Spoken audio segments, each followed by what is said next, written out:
Live from Television Hill, this is WJZ News at noon. Awaiting his fate, the case of an Army sergeant charged with the murder of his wife near Fort Meade is now in the hands of a jury. New at noon, the crucial testimony jurors are now weighing. Hi, everyone. I'm Jessica Cartalia. After weeks in court, jurors are deciding the guilt or innocence of the sergeant. Prosecutors say he shot his wife 3 times and left their infant daughter alive and clinging to her. WJZ investigator Mike Helgren is live at Baltimore's federal courthouse with a look at the testimony that jurors heard. Good afternoon, Mike. Good afternoon, Jessica. Good afternoon, everybody. This case hinges on the testimony of the defendant's longtime mistress, who provided the gun and the getaway car. But did he pull the trigger? For more than 3 years, the family of Army Private Carlin Ramirez has been waiting for justice. Federal prosecutors say her estranged husband, Sergeant Malik Kearney, killed her at her townhouse just outside of Fort Meade in Severn. He left their unborn infant daughter next to her, unharmed. Carlin's mother is now raising the little girl. We brought her home, and from that day to today, she's the light in our darkness. At the heart of this case is the testimony of Dolores Delgado, the longtime lover of Sergeant Kearney. His defense attorneys allege she and an unidentified person were behind the murder. The motive? She was jealous. Prosecutors say she helped Sergeant Kearney carry out the plot, providing him with her car and gas cans so he didn't have to stop and refuel as he drove to Fort Meade from Fort Jackson in South Carolina. Delgado testified he said he was planning to kill his wife if she didn't reconcile with him. She said after the murder, he told me what he did and asked me why I didn't stop him. Prosecutors also showed jurors a meme Delgado posted on Facebook. It read, "Remember, if we get caught, you're deaf and I don't speak English." Kearney faces life in prison. He did not testify in his own defense. Jurors have been deliberating since yesterday afternoon and will continue to follow developments here from federal court. Reporting live downtown, Mike Helgren, WJZ. An armed robbery leads to a police chase on I-95. Howard County Police spotted a stolen truck on the highway that had just been involved in an armed robbery in Baltimore.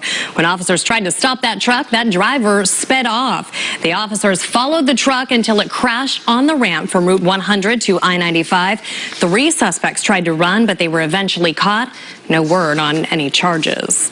Well, we now know that the bone found in West Ocean City belonged to an animal and not a human. The Worcester County Sheriff's Office making the announcement within the past hour. And while we still don't know exactly what kind of bone it is, we do know that it was found in a wooden barrel and not a suitcase. A couple waiting in the water off Stinky Beach saw that barrel. They pulled out a shoe, pottery, and the bone. Another bone found nearby belonged to a deer. In Southern California, a man is now in custody charged with setting a wildfire just south of Los Angeles named the Holy Fire. Forrest Clark allegedly sent an email warning this place will burn before the fire broke out on Monday. John Blackstone reports for WJZ. It is one of 15 large fires burning statewide. On the fire lines, there is little relief, just more pain as more land is consumed by flames. Firefighters had hoped to contain the fast-growing Holy Fire in Southern California. Even when massive drops of retardant slow the spread in one area, embers ignite a new stretch of hillside. They could jump over a quarter mile and start a whole new fire, new area. This is what nearby residents are facing, a giant wall of flames perilously close to neighborhoods.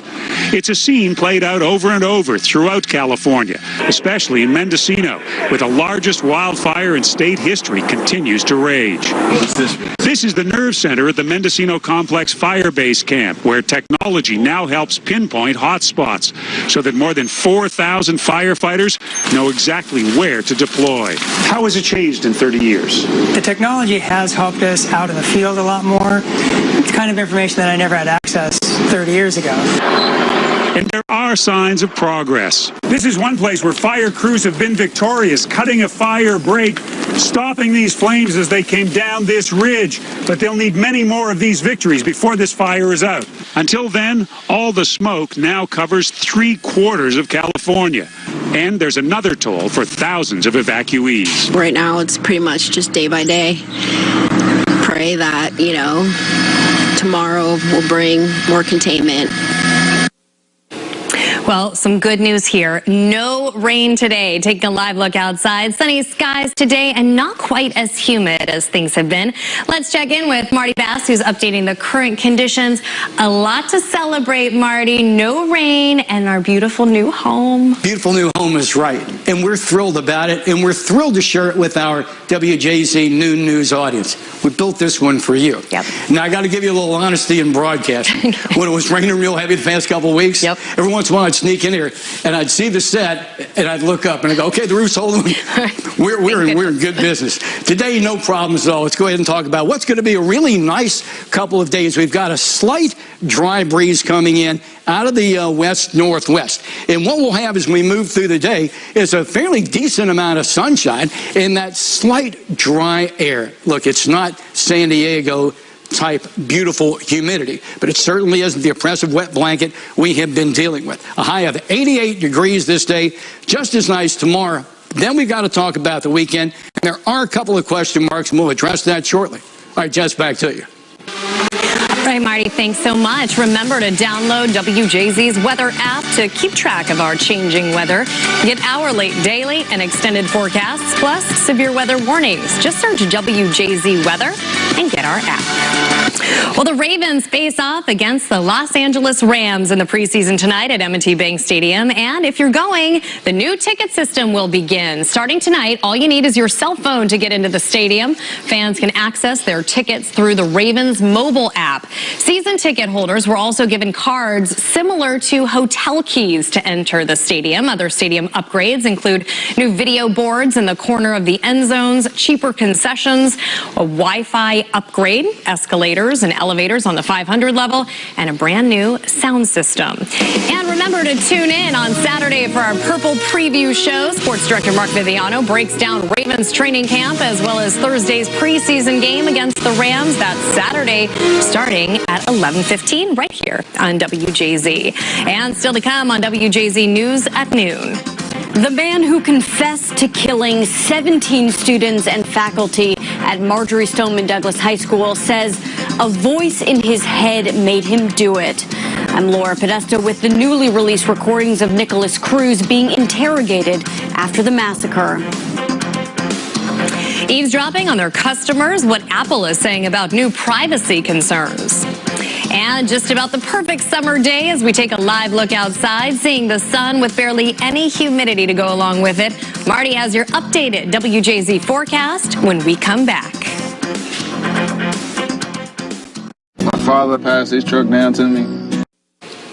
It looks like a volcanic eruption, but that's not lava exploding from the ground. It's mud and rocks. This is in Switzerland. Here's another angle of the mess, moving quickly down the side of the road as it then spills over the guardrail and even takes down a road sign. The incident was triggered by a storm that caused a riverbed to expand and burst its banks. Newly released video shows Parkland school shooting suspect Nicholas Cruz being interrogated by police after his arrest. Laura Podesta reports for WJZ. Cruz blames a voice in his head for making him do bad things.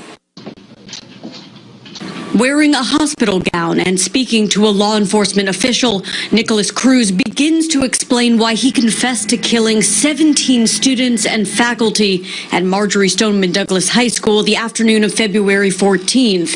He blames a voice in his head for telling him to do bad things. Well, what does it tell you to do? Burn, kill, destroy. At certain points in the recording, Cruz is seen crying and hitting his face. Cruz says he started hearing the voice years ago when his father died, and it got worse when his mother passed. Well, tell me about it. What are the voices about? This one is another voice, the evil side. Okay. How long has that voice been going on? Years. During the interrogation, the officer tells Cruz he does not believe there are voices. Some parents of those killed in the shooting agree. That confession really was just a way of trying to avoid the death penalty. A Broward County judge ordered these portions of Cruz's statement be released to the public, but the substance of his confession be excluded in order to not influence a future jury. No trial date has been set for the 19-year-old who faces 17 counts of murder. Laura Podesta reporting for WJZ. A California appeals court has ruled Brock Turner's conviction will stand. The former Stanford University swimmer asked the court to overturn 3 convictions from a 2015 incident where he sexually assaulted an unconscious woman.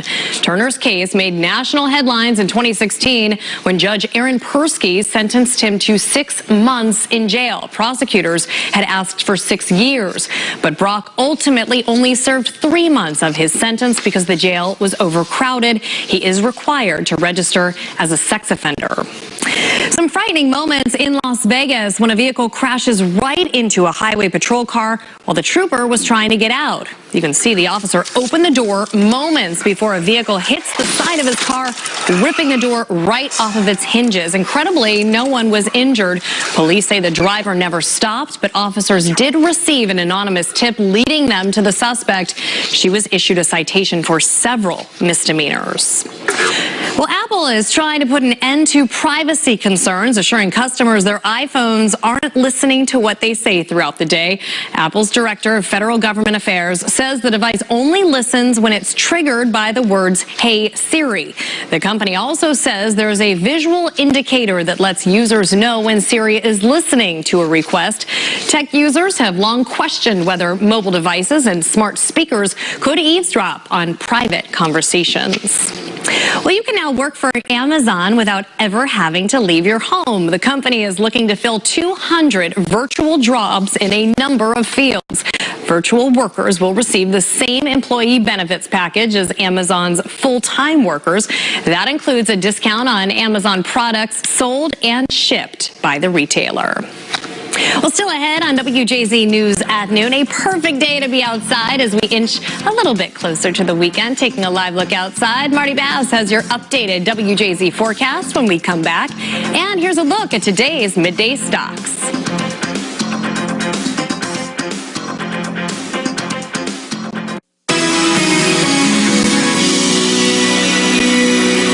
It is not a bad lunch hour. It's really not going to be a bad afternoon. We've had high pressure settle down over the area, and that's really going to run our weather today, tonight, tomorrow night, and into Saturday morning. Now, to be honest about it, it took a lot longer to get widespread showers and thunderstorms into the area yesterday than we were talking about 24 hours ago. It was mostly a night and early overnight type event, but this frontal boundary is now sitting well off to the east, and again, it's this high that's going to lock our weather in place.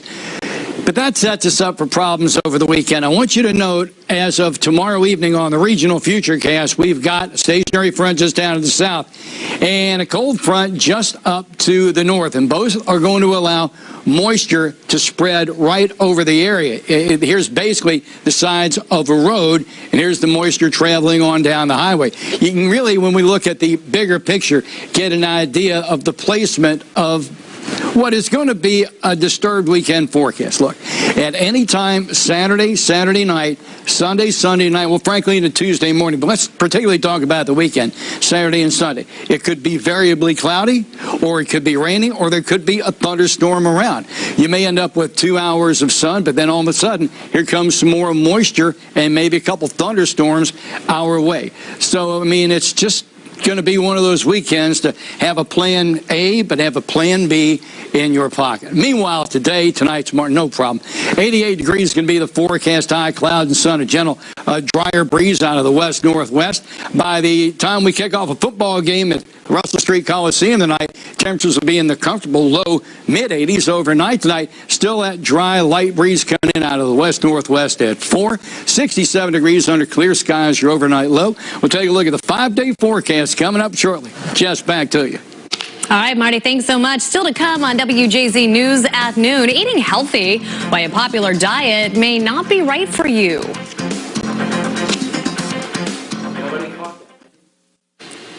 A Swiss study finds popular high-fat, low-carbohydrate ketogenic diets could increase the risk of type 2 diabetes when people first start the eating plan. The diets are known to help weight loss, but now some scientists are questioning whether the risks outweigh the benefits. And new research finds most people are not aware that infrequent exercise can increase the risk of developing certain types of cancer. A survey of 350 American adults found many associated lack of exercise with potential heart problems, but only 3.5% were aware inactivity could raise the risk of cancer.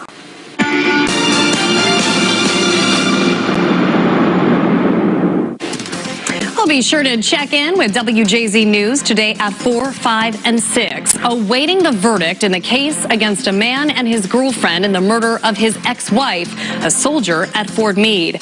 Plus, Purple Pride in Baltimore. We are hours away from the first home game of the preseason. WJZ is live. You'll want to join us for these stories and all the day's breaking news. And that's coming up at 4 o'clock today, right after Dr. Phil. And stay with us. Your 5-day forecast is next. We clear it out as we move into next week. I said it before, I'll say it again. A lot to celebrate today. No rain and a beautiful new home. Home sweet home. It's a beautiful thing. Yeah, and we're so excited to welcome you here. Thanks so much. We'll see you at 4.